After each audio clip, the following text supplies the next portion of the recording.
जय शिव शक्ति। इस spiritual channel में आप सबका स्वागत है। हम जिस बुक को यहाँ ऑडियो वीडियो फॉर्म में सुन रहे हैं उसका नाम है जीवात्मा जगत के नियम, the laws of spirit world. यह बुक नेशनल अवार्ड द्वारा सम्मानित है। यह बुक ऑटो राइटिंग पर बेस्ड है और 2 दिवंगत बेटों की आत्माओं द्वारा उनकी माता से ऑटो राइटिंग की फॉर्म में लिखवाई गई है।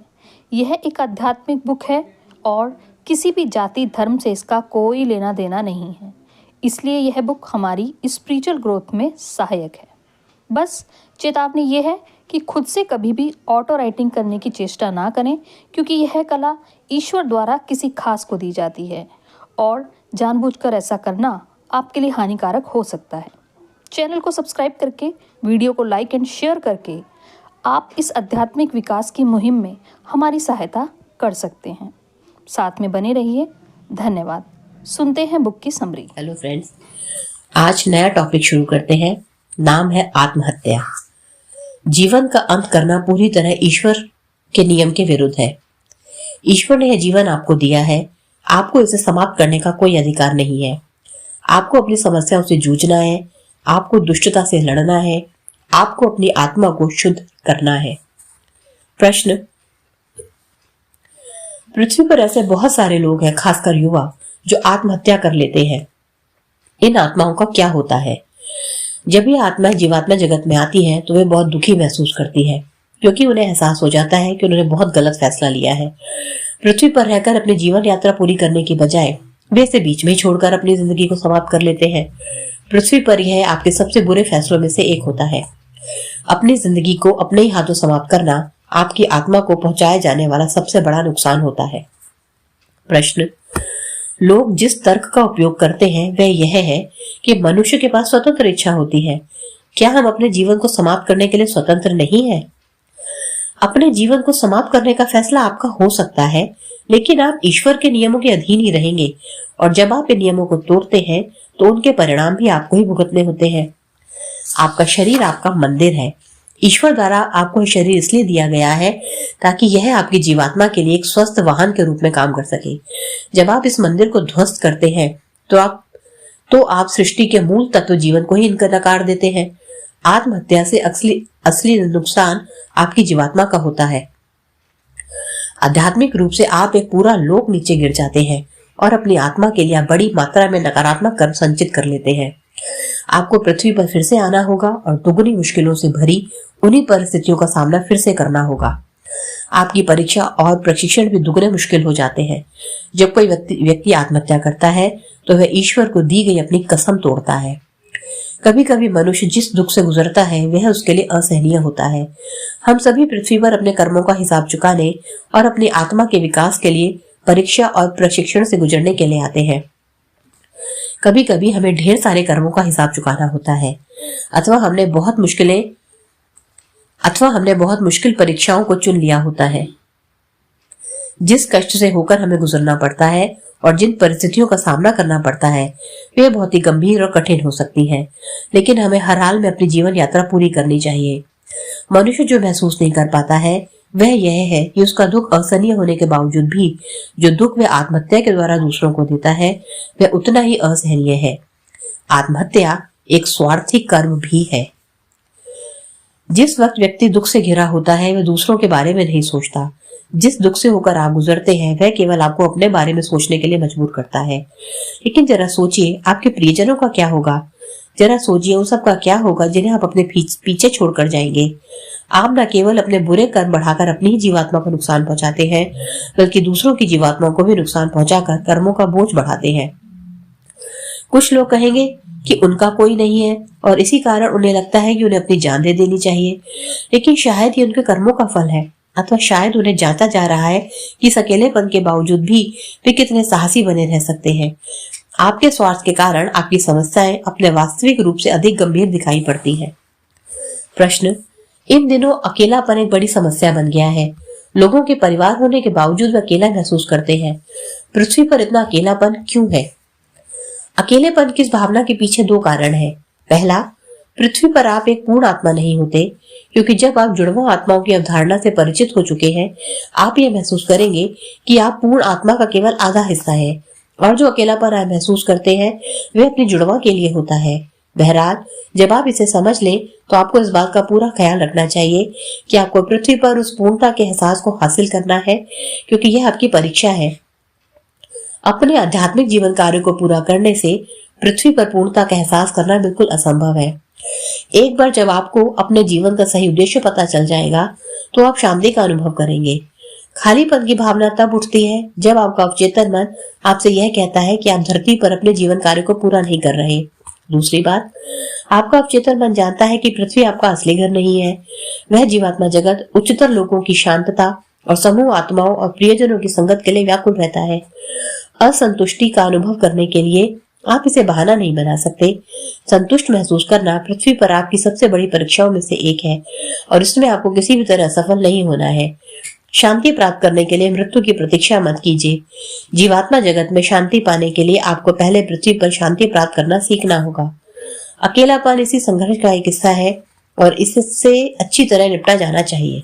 प्रश्न, क्या इसका अर्थ यह है कि पृथ्वी पर हम हमेशा अकेला महसूस करेंगे? नहीं, बिल्कुल नहीं। ऐसा नहीं कि आप पृथ्वी पर खुश नहीं रह सकते और आपको हमेशा अकेलेपन का अनुभव करना होगा, लेकिन अकेलापन ऐसी चीजों में से एक है जो मनुष्य को दुख और उदासी की ओर ले जाता है। यदि यह उदासी लगातार बनी रहे तो वह आपको आत्महत्या की ओर ले जा सकती है। प्रश्न, क्या यह सच है कि अपने हाथों से अपने जीवन का अंत करने के लिए बल और साहस चाहिए? यह सच नहीं है। अपने जीवन का अंत करने की आपकी इच्छा का मतलब यह है कि आपको अपनी जीवात्मा को मजबूत बनाने की आवश्यकता है। विश्वास रखिए कि यह ताकत आपके अंदर है और यह भी जानिए कि ईश्वर आपको ऐसी स्थिति का सामना कभी नहीं करने देते जिसे आप संभाल ना सके। आप में शक्ति है, इसका उपयोग कीजिए। दूसरी गलत अवधारणा यह है कि कभी कभी आत्महत्या करना सम्मानजनक होता है। अपने जीवन का स्वयं अंत करना कोई सम्मान की बात नहीं है। आपकी आत्मा को पृथ्वी पर अपने कर्तव्य और जीवन कार्य पूरा करने के लिए जिस वाहन यानी शरीर की जरूरत है उसी को नष्ट कर आप अपनी आत्मा का अपमान ना करें। सम्मानित मनुष्य बनने के लिए जिम्मेदारी उठाइए और वही कीजिए जो आध्यात्मिक रूप से सही है। बहुत से लोग जिन्होंने अपने जीवन का अंत किया है उन्होंने ऐसे दबाव में आकर किया। उन्होंने ऐसा दूसरे लोगों और समाज में प्रचलित गलत धारणाओं के प्रभाव में आकर किया। ऐसा करना कौन से सम्मान की बात है? बजाय इसके आध्यात्मिक जीवन अपनाइए और ईश्वर का सम्मान कीजिए। केवल उन्हीं की राय है जो वास्तव में मायने रखती है। पृथ्वी पर बेशक कभी कभी ऐसा होता है कि आत्मा के लिए शरीर में रहना असहनीय हो जाता है, लेकिन यह परिवर्तन की घड़ी को सूचित करता है। अपने आप को खत्म कर लेना इस समस्या का समाधान नहीं है। प्रश्न, लेकिन जब मनुष्य अपने जीवन के सबसे अधिक हताशा भरे और कमजोर क्षणों का सामना करता है तब उसे क्या करना चाहिए? जब आप ऐसी स्थिति से गुजरे तो समझिए कि ईश्वर आपके बल की परीक्षा ले रहे हैं, यह दिखाने के लिए कि आप में साहस है और आप हारेंगे नहीं। आपको बस एक सकारात्मक कदम उठाने की जरूरत होती है। जब आप अपने कर्मों का भुगतान कर अपनी परीक्षा में सफल हो जाएंगे तब आपकी परिस्थितियां बदल जाएंगी। ईश्वर आपकी सहायता के लिए अपने फरिश्ते भेजते हैं। वे विशिष्ट जीवात्माएं होती हैं जो आत्महत्या करना चाहने वाले लोगों की सहायता करने का चयन करती है। ये जीवात्माएं खास तौर पर प्रशिक्षित होती हैं और व्यक्ति के जीवात्मिक मार्गदर्शक के साथ मिलकर काम करती हैं और प्रक्षेपण तथा प्रार्थना के जरिए पृथ्वी पर मनुष्य की सहायता करती हैं। वे उन्हें जीने का बल प्रदान करने के लिए उनके अवचेतन मन के जरिए संदेश भेजती है। यह विशिष्ट जीवात्माओं का अस्तित्व इसलिए होता है क्योंकि ईश्वर नहीं चाहते कि पृथ्वी पर मनुष्य अपनी जान लेने जैसी गलती करे, क्योंकि इसका परिणाम बहुत गंभीर होता है। अपनी आंखें खोलिए और उन उद्देश्यों के बारे में सोचिए जिनके कारण आपको पृथ्वी पर जीना है। आपका आध्यात्मिक जीवन कार्य सेवा और प्रगति है। साथ ही यह भी समझ लीजिए कि कभी कभी अपनी जान लेने का कारण पूरी तरह अर्थहीन होता है। उदाहरण के लिए स्कूल कॉलेज की परीक्षाओं में असफल होकर युवा अपने माता पिता का सामना करने के डर से अपनी जान दे देते हैं। इन दिनों बहुत से माता पिता अपने बच्चों के प्रति बहुत कठोर होते हैं और उन्हें आतंकित कर देते हैं कि वह गलत फैसले कर बैठते हैं। कुछ बच्चों को प्रताड़ित किया जाता है, उनका बलात्कार किया जाता है और उन्हें डराया धमकाया जाता है। ऐसी परिस्थितियों में अगर बच्चे के पास ऐसा कोई नहीं जिस पर विश्वास कर सके तो वह घबराहट में आत्महत्या जैसा कदम उठा सकता है। माता पिता के मार्गदर्शन का यह अर्थ नहीं कि अपने बच्चों के प्रति कठोर हो, बल्कि उसका अर्थ है बच्चे की भावनाओं को समझना और उसकी आत्मा के लिए जो श्रेष्ठ हो वही करना। कभी कभी माता पिता की उपेक्षा, निर्दयता और नासमझी के कारण बच्चे आत्महत्या की ओर रुख कर सकते हैं। कुछ ऐसे बच्चे होते हैं जो इसलिए खिड़की से कूद जाना चाहते हैं क्योंकि वे अपने माता पिता के लगातार दोषारोपण अथवा उनकी असहनीय निर्दयता को बर्दाश्त नहीं कर पाते। ऐसी स्थितियों में आत्मा के लिए शरीर में रहना बेहद मुश्किल हो जाता है। ढेर सारे बच्चों ने अपने जीवन का अंत गैर महत्वपूर्ण बातों को लेकर ही किया है। जब वे जीवात्मा जगत में आते हैं तब उन्हें एहसास होता है कि उन्होंने जो किया वे अधीरता में उठाया हुआ कदम था और उनका डर कितना बेमतलब था। ऐसे लोगों को ये जानना चाहिए कि असफलता क्षणिक होती है। दरअसल असफलता सफलता तक पहुंचने का एक पायदान है। जिस तरह सुख को महसूस करने के लिए आपको दुख का अनुभव करना जरूरी है, उसी तरह सफलता का आनंद लेने के लिए असफलता का स्वाद चखना भी जरूरी है। असफलता तो बस मनुष्य को सिखाने वाला एक अनुभव मात्र है। हर माता पिता की जिम्मेदारी है कि वो अपने बच्चों को प्रेम सिखाए, ना कि डर, और उन्हें आध्यात्मिक ज्ञान प्रदान करे। जब यह ज्ञान बच्चे के अंदर रच बस जाता है तब बच्चा अंदर से खुलता है और उसके अंतर स्वर फूट पड़ते हैं। माता पिता सबसे अहम बात भूल जाते हैं, उन्हें एक अच्छा इंसान बनाना। इसके बदले में अपने बच्चों को यह शिक्षा देकर कि भौतिक जगत की उपलब्धियां सबसे महत्वपूर्ण है, उन्हें गलत दिशा की ओर बढ़ने को प्रेरित करते हैं। इस तरह वे अपने बच्चों को सफलता के बारे में झूठी धारणा देकर उन्हें गलत राह दिखाते हैं। प्रश्न: इन आत्माओं की मदद किस प्रकार की जा सकती है? कभी कभी तनाव और निराशा से किसी को बाहर निकालने के लिए अच्छाई भरा एक छोटा कार्य भी काफी होता है, जो उनमें दूसरों और उनके खुद के प्रति फिर से विश्वास जगाता है। यदि आपको यह पता हो कि कोई व्यक्ति बहुत बुरे समय से गुजर रहा है तो उस तक पहुंचने की कोशिश कीजिए।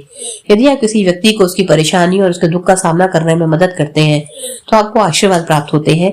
जो नकारात्मक आत्माएं दूसरों को अपना जीवन अंत करने के लिए मजबूर करती है, उनका अंजाम कल्पना से भी परे होता है। जो व्यक्ति किसी दूसरे को आत्महत्या के लिए प्रेरित करता है, उसका पाप हत्या के बराबर होता है। कभी कभी लोग आत्महत्या का उपयोग किसी के साथ भावनात्मक रूप से छल करने के लिए करते हैं। दूसरों का ध्यान अपनी ओर आकर्षित करने के लिए, कुछ साबित करने के लिए या किसी से बदला लेने के लिए भी लोग आत्महत्या का प्रयास करते हैं अथवा खुद अपनी जान ले लेते हैं। वे ऐसा इसलिए करते हैं ताकि दूसरे व्यक्ति में अपराध बोध जगे। ऐसा करने से उनका पतन होता है और पास बहुत सारे नकारात्मक कर्म भी संचित हो जाते हैं। जब आपके मन में कोई नकारात्मक स्वभाव के अथवा आत्महत्या के विचार आने लगे तो उस समय ध्यान में रखने योग्य कुछ बातें यहाँ दी जा रही है। ये विचार तत्काल रोक देने चाहिए क्योंकि वे आखिरकार आपको गलत राह पर ही ले जाएंगे। पहला, जब कोई नकारात्मक विचार आपके मन में आए तो उससे तुरंत छुटकारा पाइए। अपना ध्यान उससे हटाकर सकारात्मक कार्यों में लगाइए। आप इसके बारे में जितना सोचेंगे उतना ही बल आप इस विचार को देंगे। ऐसे विचारों से छुटकारा पाने के लिए अपने मन को किसी दूसरी जगह केंद्रित कीजिए। भौतिक रूप से व्यस्त रहिए। कभी भी इतनी देर नहीं हो चुकी होती कि खुद को बदला न जा सके। दूसरा, अध्ययन कीजिए, आध्यात्मिक ज्ञान प्राप्त कीजिए। जब आप ये समझ लेते हैं कि आपके जीवन में कुछ घटनाएं क्यों हो रही हैं और उनका कारण क्या है, तो आपके लिए उन्हें स्वीकार कर उनसे निपटना आसान हो जाता है। उदाहरण के लिए, जब आप कर्म के सिद्धांत से परिचित हो जाते हैं तो आपके लिए कठिन समय से गुजरना आसान हो जाता है। तीसरा, अपने अवचेतन मन को जागृत कीजिए क्योंकि यही वह जगह है जहां आपकी असली शक्ति छिपी होती है। मुश्किल समय के दौरान अवचेतन मन आपको मार्गदर्शन और बल प्रदान करता है। चौथा, इसकी चिंता मत कीजिए कि लोग क्या कहते हैं। उनकी कही बातों से खुद पर नकारात्मक प्रभाव न होने दें। यदि जो आप कर रहे हैं वे अच्छा और सही कर्म है और आप ईश्वर की भली राह पर हैं, तो भले आपके माता पिता भी आपके खिलाफ क्यों ना हो, आप दृढ़ बने रहिए। लेकिन यह जरूर निश्चित कर लें कि आप सही मायने में ईश्वर की भली राह पर हो और अपने आप को धोखा न दे रहे हो, अथवा आप जो कर रहे हैं वे अपने अहंकार की उपज न हो। पांचवा, यदि आपने गलती की हो तो उसे स्वीकारिए और सुधारिए, लेकिन अपने अंदर अपराध बोध को हावी न होने दें। गलतियां इंसान से ही होती है। महत्वपूर्ण तो यह है कि आप गलतियों से सबक लें और उन्हें कभी न दोहराएं। साथ ही गलतियों पर पर्दा डालने की कोशिश भी न करें, अन्यथा इससे आप और अधिक गलतियां कर बैठेंगे। अपनी गलतियों की जिम्मेदारी लें। छठा, अपनी पूरी शक्ति लगाकर हृदय की गहराई से सच्चे मन से प्रार्थना कर ईश्वर से विनती कीजिए कि वह आपकी मदद के लिए फरिश्ते भेजे। ईश्वर से मार्गदर्शन और रक्षा की मांग करना महत्वपूर्ण है। सातवां, सारा दिन 24 घंटे एक प्राकृतिक ज्योत जलाए रखें। प्रकाश नकारात्मक ऊर्जा को अवशोषित कर लेता है और आपके आसपास के स्पंदनों को स्वच्छ रखता है। आठवां, नकारात्मक संगतों और गलत राह पर ले जाने वाले लोगों से दूर रहें। नवां, यदि आपकी कोई समस्या है तो उसके बारे में अपने किसी भरोसेमंद व्यक्ति से चर्चा करें। दूसरे के नजरिए को जानकर आपको अपनी समस्या को साफ साफ समझने का अवसर मिल सकता है। यदि पृथ्वी पर ऐसा कोई व्यक्ति न हो जिस पर आप भरोसा करते हो, तो वह सबसे खूबसूरत व्यक्ति जिससे आप अपनी बात कह सकते हैं वह है आपका अवचेतन मन। जो जीवात्मा जगत से जुड़ा है। 10वां, याद रखिए कि दुख क्षणिक होता है, अच्छा वक्त भी हमेशा के लिए नहीं रहता, आपकी मुसीबतें एक दिन गुजर जाएंगी। 11वां, अपने भौतिक मन को व्यस्त रखिए, कुछ ना कुछ रचनात्मक करते रहिए, क्योंकि खाली रहने पर आपका भौतिक मन आपको गलत राह की ओर ले जाता है। अपने आसपास अच्छे लोगों को जुटाए रखें। 12वां, थोड़ा व्यायाम कीजिए, सक्रिय रहिए, टहलने जाइए, ताजी हवा में सांस लीजिए, हमेशा घर के अंदर मत रहिए। मन, शरीर और आत्मा के लिए योग बड़े कमाल की चीज है। 13वां, औषधि सहायता लेने से डरिए मत, प्रार्थनाओं में बड़ी ताकत होती है, लेकिन कभी कभी आपको औषधि सहायता की भी आवश्यकता होती है, इसलिए ऐसा करने से न शर्माएं। इसे असफलता के रूप में मत देखिए, समस्याओं के बीच जाने पर आप पहले से अधिक सबल हो जाएंगे, आप पहले से अधिक समझदार हो जाएंगे और फिर परिवर्तन कर सकेंगे। बहरहाल औषधियों के आदी भी मत बनिए। 14वां, 14, अपने स्वास्थ्य का ख्याल रखिए। पृथ्वी पर बहुत सारे लोग अपने शरीर को शराब, ड्रग्स और सिगरेटों से बर्बाद कर रहे हैं। अधिक खाना भी हानिकारक होता है। यह सब करना एक तरह से आत्महत्या करने जैसा ही है, क्योंकि इस तरह आप अपने शरीर को धीरे धीरे खत्म और अपने जीवन को छोटा कर रहे होते हैं, और इस वजह से आपकी आत्मा पृथ्वी पर अपनी यात्रा पूरी नहीं कर पाती। जब आप ड्रग्स अथवा शराब के नशे में होते हैं तो आप सही निर्णय नहीं कर पाते और मन से आप बेहद कमजोर हो जाते हैं। आपके नकारात्मक ऊर्जा और प्रक्षेपित नकारात्मक विचारों के संपर्क में आने की संभावना प्रबल हो जाती है और आप ऐसे आवेग के तहत काम करने लगते हैं जो आपके अंदर से नहीं आता, बल्कि नकारात्मक शक्तियों द्वारा आप पर प्रक्षेपित किया गया होता है। दूसरी बात जिसे आपको धरती पर बहुत ही गंभीरता से लेना चाहिए वह है यौन असावधानी। एक कमजोर क्षण आपको जीवन भर की तकलीफ दे सकता है। मनुष्य अपनी इच्छाओं के आगे तुरंत झुक जाता है और अपने शरीर का ख्याल रखने के मामले में बहुत लापरवाह हो जाता है। यौन असावधानी भी एक तरह से आत्महत्या है, क्योंकि आप पर इसके कारण होने वाली बीमारियों की चपेट में आने का जोखिम बना रहता है, जो आपके साथ साथ आपके संपर्क में आने वाले दूसरे लोगों के लिए भी जानलेवा हो सकता है। यह आपका कर्म नहीं है। आप गैर जिम्मेदारी से कार्य करने का विकल्प चुनते हैं और इसके जो परिणाम होते हैं वे आपके चयन का ही नतीजा होते हैं। 15, खुद दुख में होने के बावजूद भी दूसरों की मदद करने का प्रयास कीजिए। खुद तकलीफ में होकर भी दूसरों के प्रति करुणा रखकर आप खुद अपने आप को सबल बनाते हैं। ऐसा करने पर ईश्वर आपकी सहायता जरूर करते हैं, लेकिन आपका हेतु बिल्कुल निस्वार्थ होना चाहिए। मानव शरीर का सम्मान कीजिए और उसका लाभ लीजिए। आपको एक मन, शरीर और जीवात्मा दी गई है ताकि आप अच्छी तरह जीवन जी सके और दूसरों की सहायता कर सके। कभी कभी पृथ्वी पर ऐसा वक्त भी आ सकता है जब आपको बहुत अधिक तकलीफ उठानी पड़े, खासकर तब जब आपने अपना प्रियजन खोया हो। ईश्वर को दोष देने अथवा मैं ही क्यों यह प्रश्न पूछने की बजाय बहादुरी दिखाइए और जीवन के सुनहरे पहलू की ओर नजर डालिए। आत्महत्या किसी भी समस्या का हल नहीं है। जब आप जीवात्मा जगत में जाते हैं और अपने जीवन पर नजर डालते हैं तब आपको हमेशा यह महसूस होता है कि आप में अपने जीवन की समस्याओं को संभालने की बहुत अधिक क्षमता थी। आत्महत्या तो कुछ समाधान ही नहीं था। आपका जीवन ईश्वर की अमानत है और किसी को इसका अंत करने का अधिकार नहीं। आत्महत्या आत्मा के लिए अधःपतन का कारण होता है। जीवन के उपहार के अलावा ईश्वर ने आपको एक सुंदर अवचेतन मन और एक जीवात्मिक मार्गदर्शक दिया है। ईश्वर ने आपको एक भौतिक मन भी दिया है जो ज्ञान को ग्रहण करता है और उसे किस प्रकार प्रशिक्षित किया जा सकता है कि वह अवचेतन मन के अधीन काम करे और सही गलत को समझने में आपकी मदद करे।